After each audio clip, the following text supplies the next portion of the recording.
বরং আমাদের আদি পিতা হযরতে আদম আলাইহিস সালামকে আল্লাহ তাআলা তৈরি করে জান্নাতে থাকতে দিয়েছিলেন। জান্নাতে কোনো দুঃখ নাই, কোনো ক্লান্তি নাই, কোনো রোগ নাই, কোনো বালা নাই, কোনো মুসিবত নাই, শুধুই আনন্দ আরাম। এত আনন্দ আরামের উপকরণের মধ্যেও আব্বাজান আদম আলাইহিস সালাম আনইজি ফিল করেন, আনমনা ভাব, এনার্জি শর্ট। তাহলে আব্বাজানের এত কিছু শান্তি সুখ সমৃদ্ধের মধ্যে ওনার আনইজি ভাব, সমস্যাটা কোথায় এটা নির্ণয় আর ডায়াগনোসিসের জন্য কি আলট্রাসোনোগ্রাফি করা লাগবে? না, বরং এই আদম আলাইহিস সালামকে তৈরি করেছেন কে? একটু জোরে বলেন আল্লাহ। কোথায় কোন ম্যাটেরিয়াল মেডিসিন দিয়েছেন, কোথায় কি ঝামেলা হতে পারে, এটি কোনো টেস্টের দরকার নেই, কারণ উনি নিজেই স্থাপন করেছেন, উনি জানেন।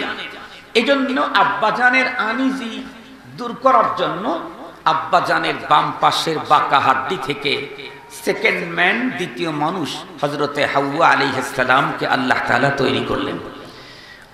আদম আলাইহিস সালাম প্রথম মানুষ, হাওয়া আলাইহিস সালাম দ্বিতীয় মানুষ। এই দুইজনই আমাদের আপনজন, একজন আব্বা আর একজন আম্মা। এই দুইজনকে তৈরি করে আল্লাহ থাকতে দিলেন কোথায়? হোটেল শেরাটনে, সোনারগাঁতে, 5 স্টারে। কোন হোটেলে? আর একটু জোরে বলেন জান্নাতে।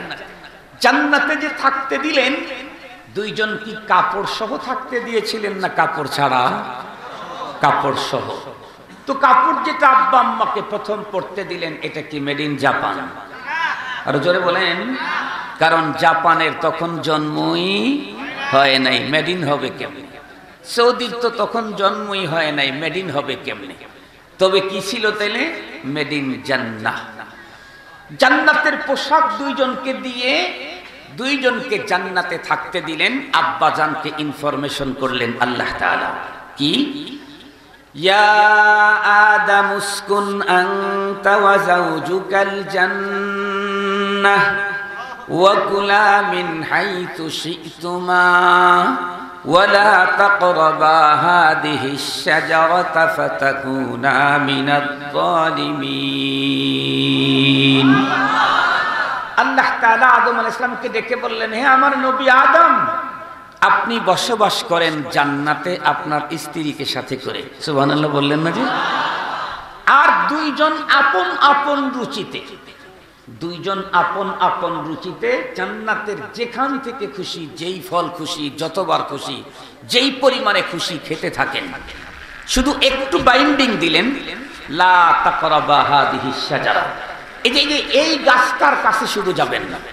আপনারা বলেন তো দেখি, এরপরে আমাদের আব্বা আম্মা ওই গাছের কাছে কি গিয়েছিলেন? গিয়েছিলেন। ফল কি খেয়েছিলেন? খেয়েছিলেন। আল্লাহ নিষেধ করলেন, আব্বা আম্মা খাইলেন কেমনে? আল্লাহ পাকের কোরআনে আল্লাহ তাআলা তাও বর্ণনা করেছেন। আল্লাহ তাআলা বলেন, ফাওয়াসওয়াসা লাহুমাশ শাইতান, শয়তান আমাদের আব্বা আম্মাকে মিসগাইড করেছে। মিসগাইড কি বলছে?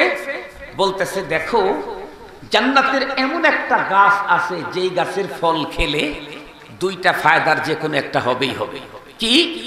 এই ফল খাওয়া মাত্র হয়তো ফেরেশতা হয়ে যাবে তোমরা, আর ফেরেশতা যদি নাও হও তাহলে আর জীবনেও কোনোদিন এই জান্নাত থেকে তোমাদেরকে বের হতে হবে না। ওই ফলটা খেতে পারলেই আজীবনের জন্য জান্নাতে থেকে যাবে।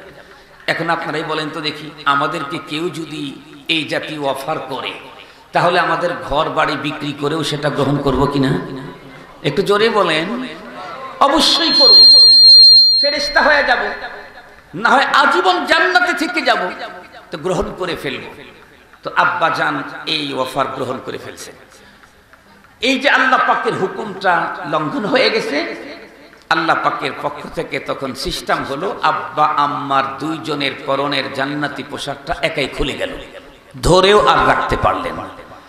আমার জিজ্ঞাসা হলো, আব্বা আম্মার দুইজনের পোশাক যে খুলে গেল, এরপরে কি ওনারা আর ওনাদের ইজ্জত আবরু লজ্জাস্থানকে ঢেকে রাখেন নাই, না খোলাই রেখেছেন? ঢেকে রেখেছেন। তো কাপড় পেলেন কোথায়? আল্লাহর কোরআনে আল্লাহ বলেন, কাপড় দিয়ে ঢাকেন নাই, কাপড় তো নাই, ঢেকেছেন জান্নাতি গাছের লতা পাতা দিয়ে। অল্প সময়ের ভিতরেই লজ্জাস্থানকে ঢেকে ফেলেছেন।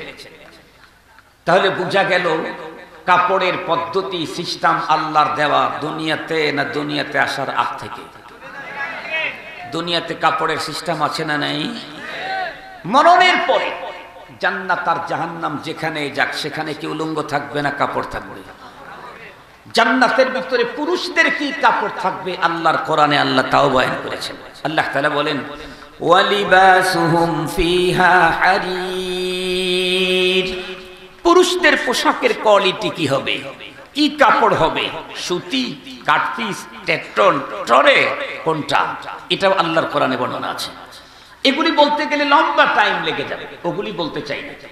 মাঝখানে অল্প একটু টাইম, আমি আপনি যখন মারা যাব, আমার আপনার বাড়িটা যদি মসজিদওয়ালা বাড়ি হয়, মসজিদের পাশে যদি আমার কবর খনন করা হয়, সেই ক্ষেত্রে আমাদের লাশটাকে আমার ঘর থেকে মসজিদ কবর পর্যন্ত নিতে মাত্র 20 থেকে 25 গজ সব জায়গা।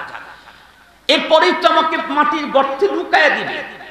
এরপরে বলুন তো দেখি, এই অল্পটুকুন জায়গাও কি আমাকে কাপড় ছাড়া রাখবে? আর একটু জোরে বলেন, বরং কয় পিস দিবে? কথা বলেন, ইংরেজি বলেন 3 পিস। কয় পিস? 3 পিস। ইংরেজি বলাইলাম কেন? ইংরেজি বলাইলাম হলো আমার দেশের অনেক মুসলিম নারী এমন আছে যারা জীবদ্দশায় 3 পিস পরতে চায় না, 2 পিস প্যান্ট আর শার্ট পরে ঘুরে বেড়ায়। ওদেরকে বুঝায় দিতে চাই, তুমি আজকে জীবদ্দশায় 3 পিস তোমার কাপড়ে না, শরীরে না জড়ালেও মরণের পরে তোমার বাবাকে 3 পিস ঠিকই পরানো হবে। তোর বাবাকে 3 পিস পরানো। পুরুষকেও 3 কাপড়, নারীর কয়টা? 5 পিস, 5 পিস। তাহলে এতক্ষণ পর্যন্ত আলোচনা দিয়ে কি বুঝলাম? বুঝলাম কাপড়ের এই পদ্ধতি মানুষ পৃথিবীতে আসার আগ থেকে দুনিয়াতেও, মরণের পরেও, ময়দানে মাহশরে, আখিরাতে, জান্নাতেও। সুতরাং বোঝা গেল কাপড় এটি সম্মানের প্রতীক। কাপড় মানেই সম্মান, পোশাকহীনতা হলো অপমান। পৃথিবীতে অনেক প্রাণীকুলকে আল্লাহ তাআলা তৈরি করেছেন। সকল প্রাণীকুলকে জীবন দিয়েছেন, যৌবন দিয়েছেন, কিন্তু পৃথিবীর কোন প্রাণীকে আল্লাহ তাআলা কাপড় একজন পুরুষ আর একজন নারী থেকে তৈরি করেছে। রব্বুল আলামিনের স্পষ্ট বক্তব্য। মুহতারাম হাজিরিন, তারা কখনো কাপড় খোলার স্লোগান দিতে পারে না। খুব ভালো করে কথাগুলি বুঝবেন। কাপড় এটা যে সম্মান, কাপড়হীনতাই যে অপমান, তার বাস্তব 2টা কথা আপনাদের খেদমতে বললে আল্লাহর কোরআনের কথা খুব ভালো বুঝে আসবে। আপনারা আলেম ওলামাদের কথা বাদ দিলাম, হুজুররা তো কত কাপড় পরে, বর্তমান অনেক নারীর চাইতে হুজুররা বেশি পোশাক পরে। ঠিক বললাম না? এই যে দেখেন হুজুর রুমাল দিয়েছে, আমি রুমালটা দিই নেই, হয়তো দিয়ে কয়েকদিন পরে শীত হলে দিয়েই ফেলবো রুমাল। টুপি তো আছেই, জামা কত বড়, হাতা একেবারে এই পর্যন্ত, কি কবজি পর্যন্ত, কিন্তু মুসলিম অনেক নারীদের হাতা বগলের এই পর্যন্ত আছে না? তো হুজুরদের কথা বাদ দিলাম, হুজুররা শুধু কাপড় কাপড় কাপড় কাপড় বলে, তো হুজুরের কথা বাদই দিলাম। হুজুর ছাড়াও তো দেখি কাপড় মানেই সম্মান, কাপড়হীনতা হলো অপমান। যেমন আমাদের বাংলাদেশের ইউনিভার্সিটিগুলোর সবচেয়ে বড় ডিগ্রি যারা অর্জন করে, তাদেরকে সনদ বিতরণ অনুষ্ঠানে প্রেসিডেন্ট, প্রাইম মিনিস্টার উপস্থিত থাকতে হয়। আপনারা লক্ষ্য করে দেখেছেন, সনদ বিতরণ অনুষ্ঠানে যারা সনদ নিতে যায় আর দিতে যায়, তারা সবাই কাপড় খুলে রেখে যায়। আর একটু জোরে বলেন না, কাপড় পরে যায়। বাড়িতে যদি হাফ প্যান্ট, হাফ হাতা, শার্টও পরে, কিন্তু যখন সনদ নিতে যায় আর দিতে যায় তখন ফুল হাতা, ফুল প্যান্টই পরে। তাহলে কাপড় বাড়াইলো না আরো কমাইলো? এরপরে দেখবেন সনদ যখন দেয়, প্রেসিডেন্ট প্রাইম মিনিস্টারের হাত থেকে সনদ যখন নেয়, সনদটা তো কাগজের বা প্লাস্টিকের। ওই মুহূর্তে তাদেরকে সর্বোচ্চ ডিগ্রি অর্জন করার কারণে আর একটা সম্মান দেওয়া হয়। সেটা হলো তাদের মাথায় এক প্রকারের ক্যাপ দেওয়া হয়, যেই ক্যাপটার উপরে বিল্ডিং এর ছাদের মতো, দেখছেন না কি আপনারা? 4 কোণা 4 কোণা, উপরটা হলো বিল্ডিং এর ছাদের মতো 4 কোণা। আমি জিজ্ঞেস করি, এটা কি পোশাক না? কথা বলেন না কেন? যেটা উপরে ছাদের মতো মাথায় দিয়ে দিল, এটা কি পোশাক না? পোশাক। তাহলে দুনিয়ার ডিগ্রিতেও মানুষকে সম্মান দিতে গেলে পোশাকের মাধ্যমেই সম্মান দেওয়া হয়। সুতরাং বোঝা গেল পোশাক মানেই সম্মান, পোশাকহীনতা হলো অপমান। আর একটা জিনিস লক্ষ্য করে দেখবেন, আপনাদের এই তো নীলফামারী শহর তো কাছে, কারো কোর্ট কাচারিতে যাওয়া লাগলে দেখবেন আইনজীবী প্রত্যেকে যার যার এরিয়াতে বসে আছে। আইনজীবীরা যখন কোর্ট করতে যায় তখন হাফ প্যান্ট পরে যায়।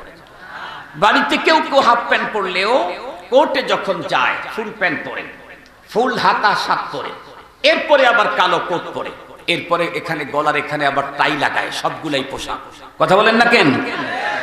এরপরে যখন এই আইনজীবী কোর্টে যখন উঠলো হাকিমের সামনে কথা বলার জন্য, এই অফিসের সবচাইতে গুরুত্বপূর্ণ ব্যক্তি হলো হাকিম। কারণ তার কলমের খোঁচায় একজন মানুষের ফাঁসির অর্ডার হতে পারে, যাবজ্জীবন জেল হতে পারে, তার কলমের খোঁচায় নির্দোষীতে খালাস পেতে পারে।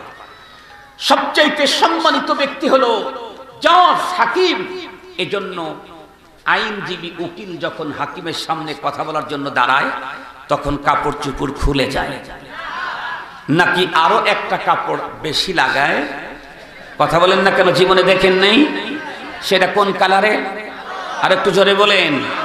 ছোট না বড়? কাপড় তো অনেকটাই তার শরীরে আছে, এরপরেও আরো সম্মানিত ব্যক্তির সামনে উনি দাঁড়াইতেছেন, এজন্য ওনাকে এক্সেস সম্মান প্রদর্শনে আরো একটা কাপড় পরতে হলো। তাহলে বোঝা গেল কাপড় মানেই সম্মান, কাপড়হীনতা অপমান। এরপরে আমাদের বাংলাদেশে রাজপথে, রাজধানীতে অর্ধনগ্ন হয়ে কিছু মানুষ পোশাকের স্বাধীনতার নামে নগ্ন হওয়ার যে স্লোগান দিল, তাদের ব্যাপারে আপনারা কি মন্তব্য করবেন? আপনাদের এক একজনের মন্তব্য শুনতে চাইলে লম্বা টাইম পাস হয়ে যাবে। আমি বলি, দেখেন তো মিলে না। আমি যতটুকু দেখেছি আমার এই হায়াতে, নিজের ইচ্ছায় কাপড় খুলতে চায় দুই শ্রেণীর মানুষ। একটা হলো একটা হলো অপ্রাপ্ত বয়স্ক শিশু। অনেক সময় ছোট বাচ্চাদেরকে কাপড় পরাইলে কাপড় রাখতে চায় না। কিন্তু এটাও সারা জীবন ভর দেখেছি, শিশুর অভিভাবক যদি শিক্ষিত সুধী সাধু হয়ে থাকে তাহলে ছোট শিশুটাকেও কখনো কাপড়হীন অবস্থায় বাইরে যেতে দেয় না। কেন? এটা লজ্জা, এটা শরম, এটা লজ্জা, এটা শরম। মুহতারাম হাজিরিন, আর এক প্রকারের মানুষ কাপড় স্বেচ্ছায় খুলতে চায়, তারা হলো মস্তিষ্কের ভারসাম্যহীন। আর একটু জোরে বললেন না যে পাগল। এরা নিজের ইচ্ছায় কাপড় খুলতে চায় অনেকে, কিন্তু সারা জীবন এটাও দেখেছি পাগলের অভিভাবক যদি পাগল না হয় তাহলে প্রয়োজনে পাগলের শরীরে কাপড় ধরে রাখার জন্য পাগলের দুই হাতে নিয়ন্ত্রণের শিকল লাগায়া দেয়। কেন? কারণ ও যত্রতত্র গিয়ে যদি কাপড় খোলে, ছেলে হোক আর মেয়ে হোক, বড় মানুষ কাপড় খুলে যদি নগ্ন হয়, উলঙ্গ হয়, তাহলে আমাদের পুরা ফ্যামিলির সম্মান ধুলোয় মিশে যাবে। কিন্তু রাজধানীর রাজপথে যেই সমস্ত মহিলারা অর্ধনগ্ন হয়ে কাপড়ের স্বাধীনতার নামে নগ্নতার স্লোগান দিল, এরা কি প্রথম শ্রেণী শিশু? শিশুর মা, খালা, দাদি হতে পারে ওরা, ওরা শিশু না। তাহলে ওরা কি হবে? একটু জোরে বলেন। শুধু ওদেরকে পাগল বলার সুযোগ নেই, ওদের অভিভাবকরাও পাগল।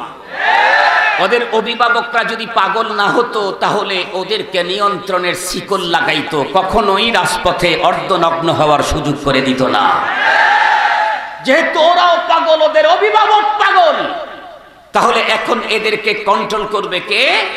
এদেরকে কন্ট্রোল করার দায়িত্ব হলো প্রতিবেশী সমাজ আর রাষ্ট্রের।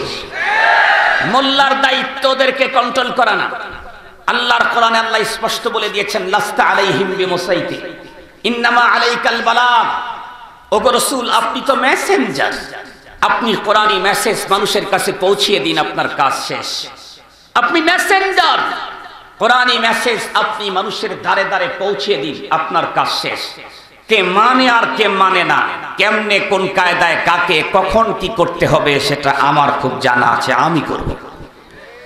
কোরআনে পাকের সূরা নূরের 19 নম্বর আয়াতে আল্লাহ তাআলা স্পষ্ট বলেও দিয়েছেন, ইন্নাল্লাযীনা ইউহিব্বুনা আন তাশিআল ফাহিশা ফিল্লাযীনা আমানু, এই পৃথিবীর যেই মানুষগুলি ঈমানদারদের ভিতরে অশ্লীলতার নগ্নতা ছড়ায় দিতে চায়, আল্লাহ বলেন তাদের জন্য ভয়াবহ শাস্তি দুই জায়গায়, ফিদ দুনিয়া ওয়াল আখিরা। আখিরাতে তো আছেই, দুনিয়াতেও মিস হবে না। মুসলমান ভাইরা আমার কথা ভালো করে বুঝবেন।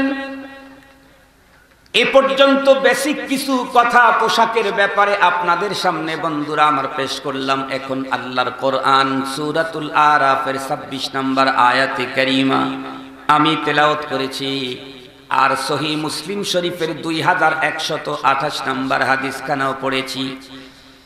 পুরোপুরি আয়াতের উপরে বন্ধুরা আমার কথা বলার সুযোগ নেই। টোটাল হাদিসটাকেও আপনাদের খেদমতে খুলে খুলে বলতে গেলে লম্বা টাইম লেগে যাবে, এটাও আমার সুযোগ নেই। তবে আহাম দুটি কথা আপনাদের খেদমতে বলতে চাই। সূরাতুল আরাফের 26 নম্বর আয়াতে কারিমাতে আল্লাহ তাআলা আমাদেরকে সম্বোধন করে বললেন, ইয়া বানি আদম قد أنزلنا عليكم لباسا ليواري سوآتكم وريشا।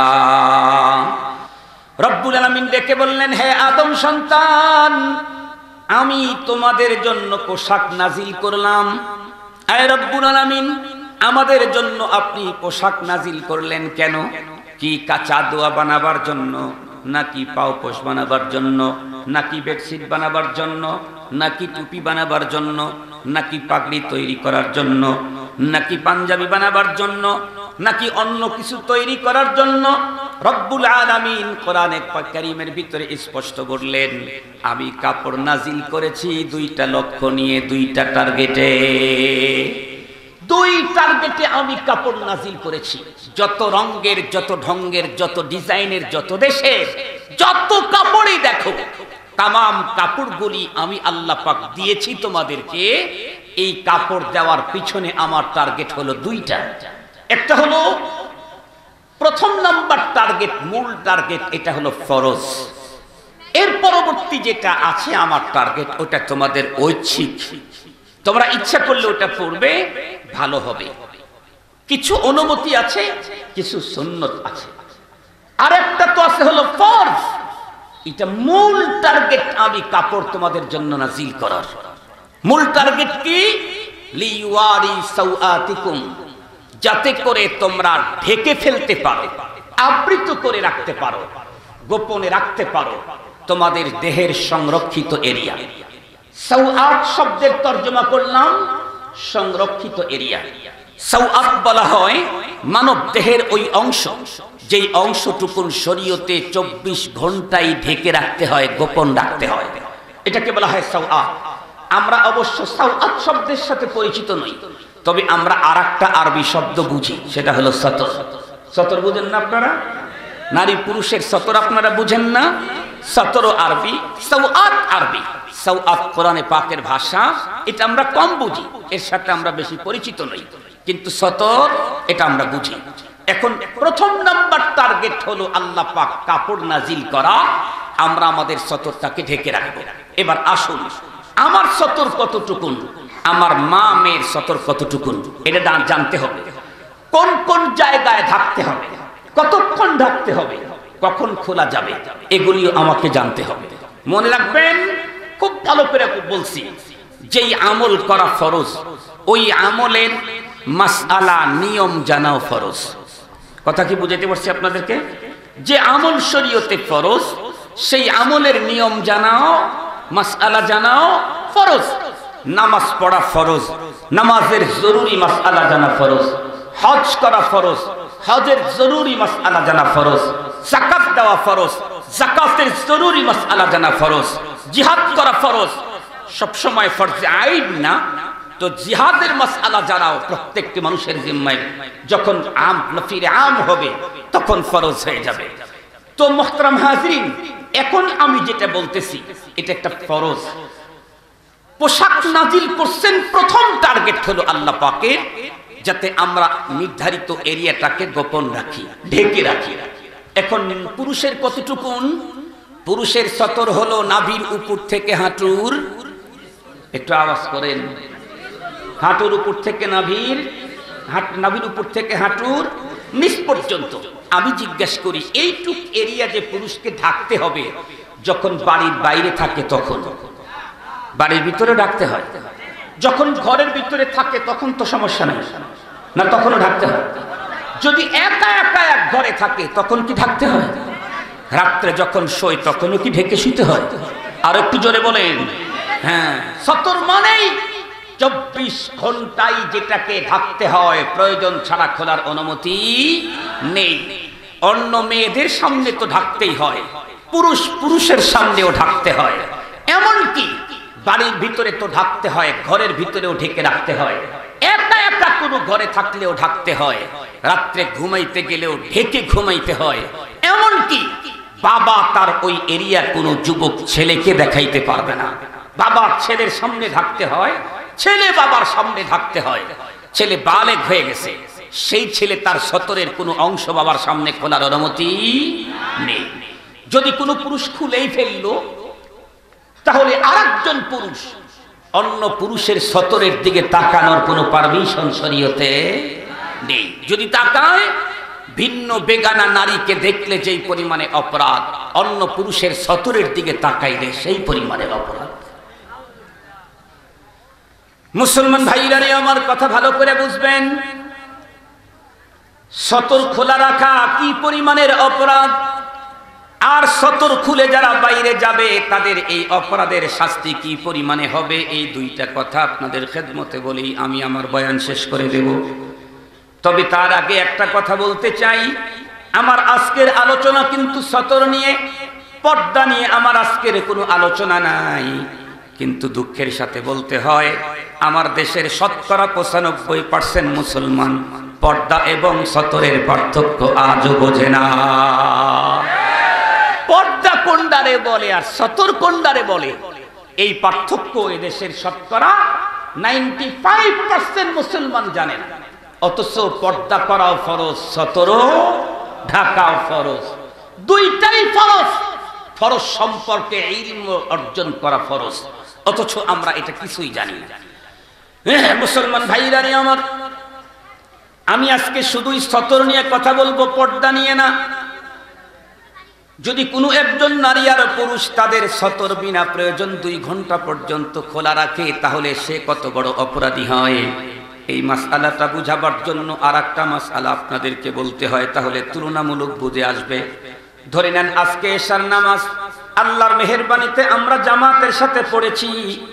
কোনো একজন আল্লাহর বান্দা হয়তো বা আজকে এশার সালাত আদায় করে নাই, এশার সালাতের ওয়াক্ত শুরু হয়েছে ধরেন 7:15, 7:15তে পড়লো না, 8:15তে পড়লো না, 9:15তে পড়লো না, 10:10টাতেও পড়লো না, 11:15টাতেও পড়লো না, 12:15টাতে, 1টাতেও পড়লো না, 2টাতেও পড়লো না, 3টাতেও পড়লো না, 4টাতেও এশার সালাতটা আদায় করলো না। এতক্ষণ পর্যন্ত না পড়ার কারণে ফেরেশতা তার নামে কোনো গুনাহ লিখবে না। কিন্তু 4:20 যখন আজকের ফজরের সালাতের ওয়াক্ত ঢুকে পড়বে, ওই সময় পর্যন্ত যদি না নামাজ পড়ে থাকে, তাহলে এশার ফজরের সালাতের ওয়াক্ত ঢুকতেই ফেরেশতা ওই লোকের নামে লিখবে ফরজ তরক কয়বার? আরো একটু জোরে বলেন, আরো একটু জোরে বলেন। সে কিন্তু 7:15 থেকে শুরু করে 4:15 পর্যন্ত ধরে নেন 5-7 ঘন্টা পর্যন্ত নামাজের ওয়াক্ত ছিল, কিন্তু পড়ে নাই। তারপরেও তার জন্য গুনাহ লেখা হবে একবার, কারণ নামাজটা হলো ওয়াক্তি ফরজ, দায়েমি ফরজ না, এই জন্য একবার গুনাহ লেখা হবে। পক্ষান্তরে আরেকজন পুরুষ অথবা নারী প্রয়োজন ছাড়া সতরের কাপড়টাকে, বন্ধুরা আমার, সতরটাকে যদি খোলা রাখলো, প্রয়োজন ছাড়া কোনো অংশ খোলা রাখলো 3 ঘন্টা পর্যন্ত, 2 ঘন্টা পর্যন্ত, তাহলে ফেরেশতা ওর নামে 3 ঘন্টা পর্যন্ত ফরজ তরক, ফরজ তরক, ফরজ তরক 3 ঘন্টা পর্যন্ত লিখতেই থাকে। কত বড় সিরিয়াস অপরাধ সতর খোলা প্রয়োজন ছাড়া। মুহতারাম হাজিরিন, এশার সালাত ওয়াক্তি ফরজ, এশা সারা দিন 24 ঘন্টার ভিতরে একবার ফরজ হয়, আবার 24 ঘন্টায় আরেকবার ফরজ হয়। একবার আদায় করে নিলেই ওই নামাজের ওয়াক্ত থেকে আরেক নামাজের ওয়াক্ত পর্যন্ত 10 ঘন্টাতে তার কোনো আর ঝামেলা নাই। কিন্তু সতর এটা ওয়াক্তি ফরজ না, এটা হলো দায়মি ফরজ। এই কারণে এই সতরটাকে যদি কেউ ঢেকে রাখে, যেমন আমরা এখন ঢেকে রেখেছি, নিয়ত যদি থাকে এইটা যে আমার রব আমাকে কাপড় দিয়ে আমার জন্য নীতি দিয়েছেন, অর্ডার করেছেন, আমাদের জন্য আইন দিয়েছেন, সতরটাকে ঢেকে রাখতে হবে। আমি আমার রবের আইন মানতে গিয়েই আমার সতরটাকে ঢেকে রেখেছি। তাহলে 24 ঘন্টা একজন নারী আর পুরুষ শুধু যদি সতরটা ঢাকছে, এক ওয়াক্ত নামাজও পড়ে নাই, কথার কথা নামাজ পড়ে নাই, নামাজ না পড়ার গুনাহ পৃথক হবে। কিন্তু সতর ঢেকেছে আল্লাহর আইন মানতে গিয়ে, 24 ঘন্টা সতর ঢাকার কারণে 24 ঘন্টাই ওর আমল নামায় ফরজ আমলের নেকি কন্টিনিউ দেখতেই থাকবে। মুহতারাম হাজরিন, কিন্তু দুঃখের সাথে বলতে হয় আমাদের দেশের 2 শ্রেণীর পুরুষেরা হলো সতর খুলে রাখে। 2 শ্রেণীর পুরুষেরা, একটা হলো একদম নিম্নমানের খেটে খাওয়া দিন মজুর, রিক্সা চালক, ভ্যান চালক, ঠেলা গাড়ি চালক, কৃষক, এরা কিন্তু অনেক সময় সতর খোলে। সিস্টেম কি? লুঙ্গি পরে লুঙ্গিগুলি পিছনের দিক থেকে সামনের দিকে জড়ো করে নিয়ে এসে আবার ওই দিক দিয়ে পিছনে মারে। ওইটার নাম কি? হ্যাঁ, হায় হায়, যে নাম বলছেন এই নাম নিচেই থাক, এটা স্টেজে উঠারও দরকার নেই, কারণ নামটা তো খুব সুন্দর না। কি বলেন, নাম কি খুব সুন্দর বলছেন? না, এটা একটা বিশ্রী নাম। এই বিশ্রী শব্দ স্টেজে না বলাই ভালো। মুহতারাম হাজিরিন, তো আপনারা তো বুঝেছেন ওটা যে মারে, ওটার নাম তো বুঝেছেন। এই কাজটা যারা করলো, এই হাঁটুর কাপড় খানিকটা উঠে রাখলো পুরাটা 5 ঘন্টা, 10 ঘন্টা, 20 ঘন্টা, 20 ঘন্টা পর্যন্তই ফরজ তরকের গুনাহ ওর আমল নামায় লিখতে থাকবে। আর এক শ্রেণীর মানুষ আমাদের দেশে এই কাজটা বেশি করে, সেটা হলো হাই হাই হাই হাই 2 ঘন্টা পরে পাই। তার মানে বুঝেন তো, মানে এদেশের সবচাইতে বেশি টাকাওয়ালা উন্নত সোসাইটি, বাবা মা থাকে কানাডা, ভাই বোন কি বলে ভাই ভাবি থাকে ইংল্যান্ডে, খালা আর খালুরা থাকে জার্মানে, তারপরে বোন ভগ্নিপতি থাকে কি নরওয়েতে। এক কথা, ফ্যামিলির সব থাকে উন্নত মিডল ইস্টে, বিভিন্ন দেশে। ওই শুধু বাড়িতে থাকে, মাগার তার শরীরে লেগেছে লন্ডনের হাওয়া, আছে না নাই? যার কারণে কি করে থাকে বাংলাদেশে, আউলিয়ায়ে কেরামের দেশ, শাহজালালের দেশ, শাহপরানের দেশ, শাহ সুলতান মাহমুদ মাহিসাওয়ার বলখির দেশ, মসজিদ আর মাদ্রাসার দেশ। সেই দেশে বাস করে কোয়ার্টার প্যান্ট পরে ঘুরে বেড়ায়। কোয়ার্টার প্যান্ট বুঝেন তো আপনারা? কোয়ার্টার প্যান্ট হলো যেই প্যান্ট দিয়ে তার উরু পুরাটা ঢাকে না, এই প্যান্ট পরে সে ঘরে আছে, বাইরে আছে, এমনকি শপিং মলে যাইতেও লজ্জাবোধ করে না। মুহতারাম হাজরিন, এই প্যান্ট যারা যতক্ষণ পর্যন্ত পরে থাকবে, শপিং মল তো দূরের কথা, নিজের ঘরে একা থাকলেও এই প্যান্ট পরার পারমিশন রব্বুল আলামিনের পক্ষ থেকে নেই। আপনারা বলেন আমি এখন বক্তৃতা দিচ্ছি, কোনো ঝামেলাই নেই, কিন্তু কিছুক্ষণ পরেই যদি সরকারের আইন বিরোধী বক্তব্য মাত্র 10 মিনিট দেই, তাহলে পরবর্তী 10 মিনিটের মধ্যেই আমার জন্য বিশেষ এক ব্যবস্থাপনা আসতে থাকবে। কথা বলেন না কেন? অথচ এই সরকার ছোট, আয়তন ছোট, পৃথিবীর মানচিত্রে বাংলাদেশের নাম লিখতে গেলে বাংলাদেশের জায়গা দেয়া হয় না, আশেপাশের রাষ্ট্রের জায়গা ভাড়া নেওয়া লাগে, নামই লেখা যায় না। এত ছোট একটা দেশের রাষ্ট্রীয় আইন অমান্য করলে আমার চাইতে পাওয়ারফুল হুজুররাও এখন বিশেষ ঘরের মধ্যে আছে, আমার তো হদিসই নেই। মুহতারাম হাজরিন, তাহলে ছোট্ট মালিকের হুকুম লঙ্ঘন করলে তাদের জন্য যদি জেল জরিমানা হয়, মহান মালিকের হুকুম যারা লঙ্ঘন করতেছে তাদের কি হতে পারে? এই যে উন্নত সোসাইটি, অনেক টাকা England, German, Japan, Scotland, Ireland, Finland, New Zealand, বিশ্বের সব ল্যান্ডও ঘুরে ঘুরে কাপড় শর্ট করতে করতে উরু উপর পর্যন্ত উঠায় ফেলছে। এটা পারমিশন আছে নি শরীয়তে? আল্লাহ পাকের পক্ষ থেকে অনুমতি আছে নাকি? নেই। মুসলমান ভাইরারে আমার খুব ভালো করে বুঝবেন, এতক্ষণ তো পুরুষের কতটুকুন সতর্কতা বর্ণনা করলাম, এখন আসেন তো দেখি আমার মা, মেয়ে, বোন, ভগ্নিপতি, ভাগ্নি, ভাতিজি যারা আছে, খালা আছে, ফুফু আছে, এক কথা মুসলিম নারীদের সতর কতটুকুন এটাও জানা দরকার। কিতাব খুলে দেখেন, মুসলিম নারীদের জন্য সতর হলো তার দেহের 5টা অঙ্গ বাদ দিয়ে আর পুরাটাই হলো সতর।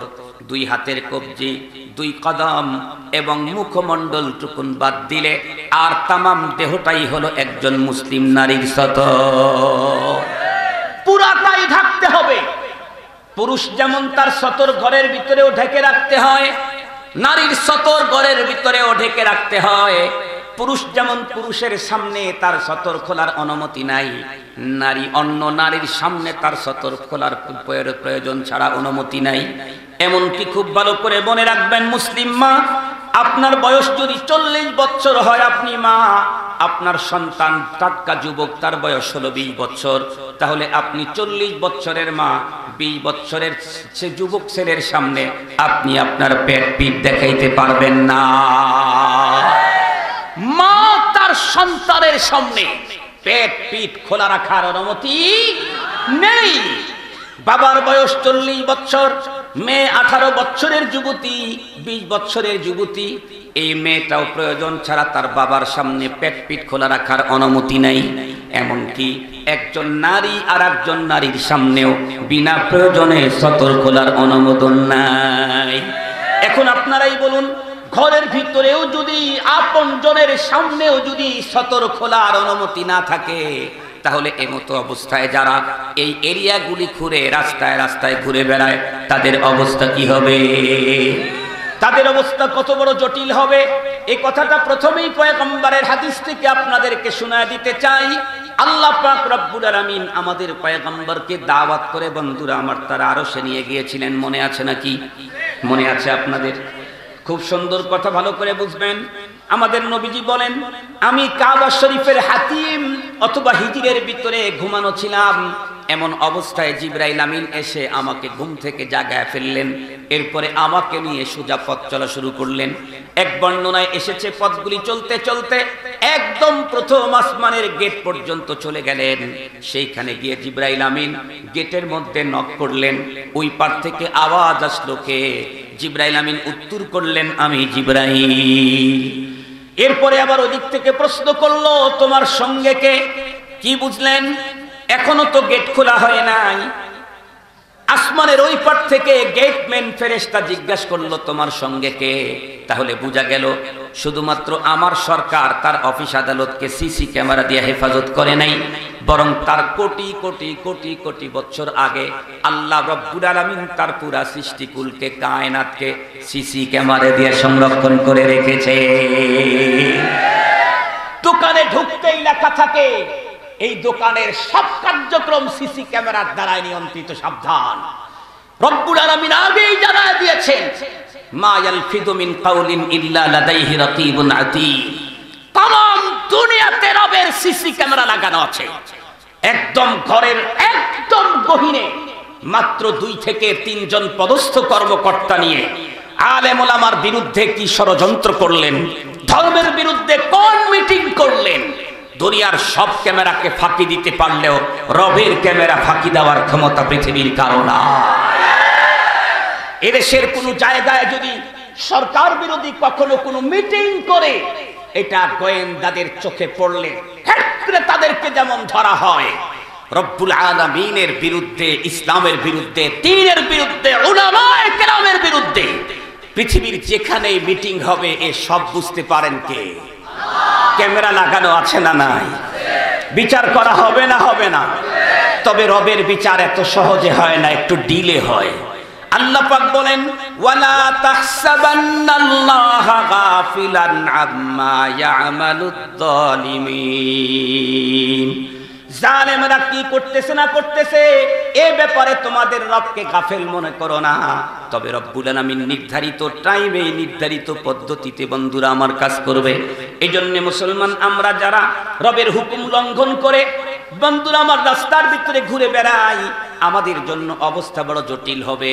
বিশ্বনবীজি বলেন, যখন জিবরাইল আমিনকে জিজ্ঞাসা করছে আপনার সঙ্গে আর কে, জিবরাইল আমিন উত্তর করলো মুহাম্মাদুর রাসূলুল্লাহ সাল্লাল্লাহু আলাইহি ওয়াসাল্লাম। ওই পার থেকে ফেরেশতা তখন আবারও জিজ্ঞাসা করে জিবরাইল আমিনকে, হার উরসিলা ইলাইহি, আল্লাহ পাক কি ওনাকে আমন্ত্রণ করেছেন, দাওয়াত দিয়েছেন, নাকি উনি উইলিংলি নিজের পক্ষ থেকে এসেছেন? বিশ্ব নবীজি বলেন জিবরাইল আমিন তখন ফেরেশতাকে বললেন, না না, মুহাম্মদুর রাসূলুল্লাহ এমনি আসে নাই, রব্বুল আলামিন ওনাকে দাওয়াত করেছে। আল্লাহু আকবার বলেন। আমাদের রব আমাদের পয়গম্বরকে দাওয়াত করেছেন তার আরশে। বিশ্ব নবীজি চলে গেলেন আল্লাহর সঙ্গে। বন্ধুরা আমার, দেখা হয়ে গেল। রব্বুল আলামিন তার হাবিবকে ডেকে বলেন, হাবিব, সময় বড় সংকীর্ণ, আমার তো কোটি কোটি প্রজেক্ট দিয়ে আমি তামাম পৃথিবীকে সাজায় রাখছি, তার ভিতরে দুইটা প্রজেক্ট আপনাকে দেখতেই হবে। একটা হলো জান্নাতের প্রজেক্ট, আর একটা হলো জাহান্নামের প্রজেক্ট। জাহান্নামের প্রজেক্টটা আমাদের পয়গম্বর দেখলেন। এরপরে যখন পয়গম্বর পৃথিবীতে আসলেন তখন দুনিয়ার মানুষকে রিপোর্ট করলেন, সাহাবায়ে কেরামদেরকে বললেন, শোনো, আমি আল্লাহ পাকের জাহান্নামের প্রজেক্টটা দেখতে গিয়া জাহান্নামের ভিতরে উকি দেয়া দেখি পুরুষের চাইতে সেখানে নারীর সংখ্যা বেশি। এরপরে আমি নারীদেরকে দেখলাম এক এক জায়গায় এক এক পদ্ধতিতে সাজা দেওয়া হচ্ছে। তার ভিতরে মাত্র দুইটা কথা আমি আজকে বলবো। বিশ্ব নবীজি বলেন, এক জায়গায় গিয়ে দেখলাম এক প্রকারের নারীদেরকে শাস্তি দিচ্ছে। দ্বিতীয় নাম্বার নারী, যেই নারীর স্তনের ভিতরে হুক ঢুকায়া, বর্ষি ঢুকাইয়া তামাম বডিটাকে ওই হুকের উপরে ঝুলন্ত অবস্থায় জাহান্নামের আগুনের ভিতরে পোড়ানো হচ্ছে, ওর অপরাধ কি? নবীজি বলেন, এরা হলো ওই সমস্ত নারী যেই নারীগুলি ঘরের ভিতরে স্বামী থাকতেও ভিন্ন পুরুষকে নিয়ে এনজয় করত। বলুন তো দেখি, এখন এই দুনিয়াতে এই জাতীয় অপরাধের প্রবণতা কমতেছে না বাড়তেছে? আর একটু জোরে বলেন। চুল কত ডিজাইন, কত কাটিং। আমি যে হাদিস পড়েছি মুসলিম শরীফের 2128, এই হাদিসের দ্বিতীয় অংশ সাহাবায়ে কেরাম সূরতে মাসআলা বুঝেন নাই, তাবেঈ সূরতে মাসআলা বুঝেন নাই, তাবেঈ সূরতে মাসআলা বুঝেন নাই, কারণ কল্পনাই করতে পারে নাই। রুউসুহুন্না কাআসনিমাতি বুখতিল মাইলা, উটের পিঠের মতো মানুষের মাথা হবে, ডিজাইন করবে, এটা আবার কেমন? কাসিয়াতুন আরিয়াত, কাপড় পরা থাকবে তারপরে উলঙ্গ, এটা কেমন? এটা খায়রুল কুরুনে সাহাবায়ে কেরাম, তাবেঈন, তাবেঈন বুঝেনি নাই। নবীজি হাদিসের শুরুতে কথা বলেছেন, সিনফানে মিন আহলিন নার, দুই কিসম জাহান্নামে যাবে, দুই কিসমের মানুষ। মুহাম্মদুর রাসূলুল্লাহর ফতোয়া, দুই কিসম জাহান্নামে যাবে। তবে নবীজি বলেন, এই দুই কিসমের কোনো এক কিসমের লোককেও আমি কোনোদিন দেখি নাই। তার মানে সোনালীর যুগে এই লোকগুলি তৈরি হয় নাই, আসে নাই, আবির্ভাব হয় না, এটা আসছে শেষ জামানায়। তার ভিতরে একটা হলো নিসাউন কাসিয়াতুন আরিয়াত, এমন নারী পৃথিবীতে আসবে যারা কাপড় পরেও উলঙ্গ থাকবে। এখন কি দেখা যায় না? দেখা যায় না। সেই যুগের সাহাবীরা সূরতে মাসআলা বুঝে নাই, আর আজকের গণ্ড মূর্খ লোকেরাও শোনা মাত্র বুঝতে কোনো কষ্ট হয়। কেন? ওই যুগে এটার অস্তিত্ব ছিল না, এখন অ্যাভেলেবেল।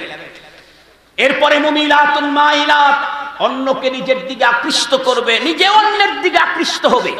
রুউসুহুন্না কাআসনিমাতি বুখতিল মাইলা, এ নারীদের মাথা হবে উটের পিঠের মতো উঁচু করা। আরে এটা কেমন?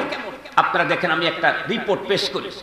আমরা যখন ছোট ছিলাম, আমাদের মা, খালা, দাদি, ফুপু, এদের তো মাথায় চুল ছিল, অনেক লম্বা লম্বা চুল অনেকের ছিল। আমাদের মা খালারা চুলগুলি ডিজাইন করতেন, এটাকে পরিপাটি করতেন, সাজা গোছায় রাখছেন দুই পদ্ধতিতে। একটা হলো বেনি করে পিছনে ছেড়ে দিতেন। কথা বলেন না কেন? জীবনে দেখেন নাই মা খালারটা? দেখছেন। আরেকটা হলো খোপা করে পিছনে রেখে দিতেন, পিছনে সাইডে। কিন্তু এখন 90 ভিতরে 95% সিস্টেম হলো পিছন দিক থেকে চুলগুলিকে ফাইন করে ঠিকঠাক করে মাথার উপরের দিকে নিয়ে এসে কাকড়া দিয়ে অ্যারেস্ট করা। দেখছেন না আপনারা? এই এখানে দিয়ে এরকম করে উঁচা করে রাখে, অথবা কাকড়া যদি নাও থাকে কমপক্ষে কলম একটা ভিতরে ঢুকায় দেয়, তারপরে উপরে দেখছেন না? কলম লাগানো, কাকড়া লাগানো অবৈধ না, এটার ঝামেলা নেই। এটা যদি এই সাইডে লাগে, নিচে থাকে, তাহলে তো কোনো সমস্যা নেই। কিন্তু মাথার উপরে ওই রকম করে দে, উঁচু করে ডিজাইন করে, আরো কত পদ্ধতি আবিষ্কার করে, সেইটা আবার খুলে যেই এরিয়া ঘরে ঢেকে রাখার কথা সেটা রাজপথে বিনা পয়সায় প্রদর্শনী যারা করবে এদের শাস্তি হলো পরপারে চুলের উপরে ঝুলন্ত অবস্থায় জাহান্নামে পোড়ানো হবে। এদের শাস্তি হলো ওইটা। আর এক প্রকার যারা স্বামী থাকতে ভিন্ন পুরুষের সাথে সম্পর্ক, আপনারা শুনলে অবাক হবেন। গত 3 দিন না 4 দিন আগে, কত জুমাবার, জুমার নামাজ ঢাকাতে এক মসজিদে জুমার নামাজ পড়ায়, 2 মসজিদে জুমার নামাজ পড়ায়, বনশ্রী সেন্ট্রাল মসজিদ রামপুরা টিভি সেন্টারের পাশে। আলহামদুলিল্লাহ আমার প্রতিদিনে জুমার মুসল্লি 8 থেকে 10,000। গত জুমাতে, এই যে গত জুমা পড়াইছি, সেই জুমাতে আমি বলছি যে আমরা এই জুমাতে আল্লাহর ঘরে 1.5 লাখ টাকা জমা করব। আমি সহ বাড়ায়া দিলেন, আপনারা বাড়ায়া দেন। পরে সহকারী সেক্রেটারি আমাকে গত পরশুদিন ফোন দিয়ে বলছে, হুজুর একটা সুসংবাদ। কি? বলে আপনার প্ল্যান আলহামদুলিল্লাহ বাস্তবায়ন হয়েছে, 1.5 লাখ টাকার উপরে আসছে। ঠঙ্গাতে প্রতি জমায় আসে, ঠঙ্গা দেয় না, 1.5 লাখ টাকা। 1.5 লাখ টাকা ঠঙ্গায় দিতে এই কয়টা মুসল্লি দিয়ে হবে? ওখানে প্রতি সপ্তাহে হয়। আজকে ঠঙ্গা দিলে কি 1.5 লাখ আসবে এখানে? এত সারা বছরে একদিন, তাও আসবে না। আর এখানে প্রতি জমায় হয়। আর একটা মসজিদ হলো 10 নম্বর মিরপুর 10 বাইতুল কুদরা, ওখানে মাসের শেষ জমা পড়াই। মুহতারাম হাজিরিন, যেই কথাটা আমি আপনাদের খেদমতে বলতে চাইতেছি সেটি হলো, আমি জুমার নামাজ পড়ায় 2টা প্রোগ্রাম গাজীপুরে। একটা হলো চান্দুরার পাশেই, ওইটা বলে হলো পল্লী বিদ্যুৎ আলহেরা মাদ্রাসা, এইখানে বয়ান করে আমি যাচ্ছি হলো মৌচা, গাজীপুরের মৌচাকে। ফ্লাইওভারের উপরে যখন উঠছি তখন আমার ছোট ফোনে একটা ফোন আসলো। আমি যেহেতু বসে আছি ফোনটা রিসিভ করলাম। এক আল্লাহর বান্দা ফোন করে 2-3টা কথা বলে ডুকরে চিৎকার শুরু করে দিল। ওর ভিতরের ব্যথা বেদনা আমি বুঝতে আমার ভুল হয় নাই। ও শুধু বলতেছে, হুজুর আমি আমার স্ত্রীর দ্বারায় সিরিয়াস ভাবে নির্যাতিত, দুনিয়াতে আমার আর বেঁচে থাকতে ইচ্ছেই করতেছে না। প্রতিটা শব্দ যেন মিসাইল মারতেছে আমার অন্তরে ওর মুখ থেকে। ও ভালো আচরণ করে না। আরো কিছু বলল যে আরো কিছু কথা আছে যেগুলো আমি আপনার সাথে শেয়ার করতে পারছি না। ওর কান্নাতে আমার মনে হলো, না জানি আল্লাহর বান্দা অতিরিক্ত নির্যাতনের কারণে সুইসাইডের পথ বেছে নেয় নাকি আবার। আমি ওকে কিছুটা বুঝ দিলাম। আজকে আবার ফোন দিয়েছে। আমি তখনই ভেবেছি যে একজন নারী আর তার স্বামীকে তুই বলে সম্বোধন করে তার উপরে মানসিক টর্চারিং করতে পারে তখন যখন স্বামী ছাড়া অন্য কারো সাথে সম্পর্ক থাকে।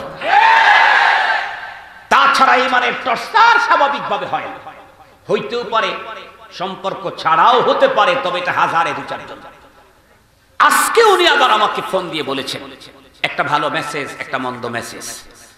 ভালো মেসেজ হলো, হুজুর সেই দিন আমি কথা বলতেছিলাম ওর সামনে, আপনি যখন কথা বলতেছিলেন সে কথাগুলি শুনতেছিল। আল্লাহর মেহেরবানিতে আগের চাইতে হুজুর এখন অনেকটাই ভালো। মেসেজটা ভালো, কিন্তু আর একটা মেসেজ অত্যন্ত খারাপ। ওইটা আপনাদের সামনে বলার কোনো দরকার নেই। বরং আল্লাহ তাআলা প্রত্যেকের গোপন গুনাহ গোপনে মাফ করে দিন। কেউ গুনাহ করে কোনোদিন ফ্লাশ করবেন না। গুনাহ যদি হয়েও যায় এটা কখনোই ফ্লাশ করবেন না। গুনাহ করা যত বড় অপরাধ, তার চাইতে বড় অপরাধ গুনাহকে ফ্লাশ করে দেওয়া। গুনাহ করা যত বড় অপরাধ, তার চাইতে বড় অপরাধ গুনাহকে ফ্লাশ করে দেওয়া। এই জন্য এই কাজটা কখনো করবেন না। আমি যেই কথা বলতেছিলাম, দিন যত গড়তেছে মোবাইল ফোনের আশীর্বাদে মুসলমানদের সমাজের ভিতরে চরিত্রের চূড়ান্ত অবক্ষয় তো আছেই। প্রত্যেকটা ফ্যামিলির ভিতরে অশান্তির আগুন জ্বলতেছে কিনা? বন্ধুরা আমার, শুধু নারীদেরই এমন শাস্তি হবে তা না। যদি কোনো পুরুষ তার ভিতরে স্ত্রী থাকার পরেও ভিন্ন কোনো নারীর সঙ্গে এনজয় করে, তাকেও কিন্তু পরপারে দুধ কলা খাওয়ানো হবে না, তার জন্য এমনই শাস্তি হবে।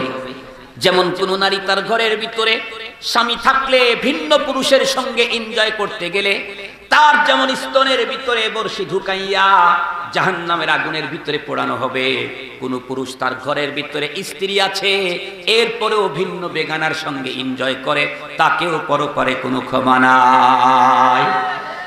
মুসলমান ভাইরা রে আমার, আমি এ পর্যন্ত আলোচনা দিয়ে একটা কথাই বুঝাইতে চেয়েছি, সেটা হলো রব্বুল আলামিন সূরাতুল আরাফের 26 নম্বর আয়াতে কারিমাতে আমাদের জন্য পোশাকের নীতিমালা দিলেন। উনি বললেন, ইয়া বানি আদম কদ আনজালনা আলাইকুম লিবাসা লিয়ুওয়ারি সাওআতিকুম ওয়ারিশা। হে আদম সন্তান, আমি তোমাদের জন্য পোশাক নাজিল করলাম। নাম্বার 1 ফরজ হলো তোমাদের জন্য এই পোশাক দিয়ে তোমরা তোমাদের সতরটাকে ঢেকে রাখবে।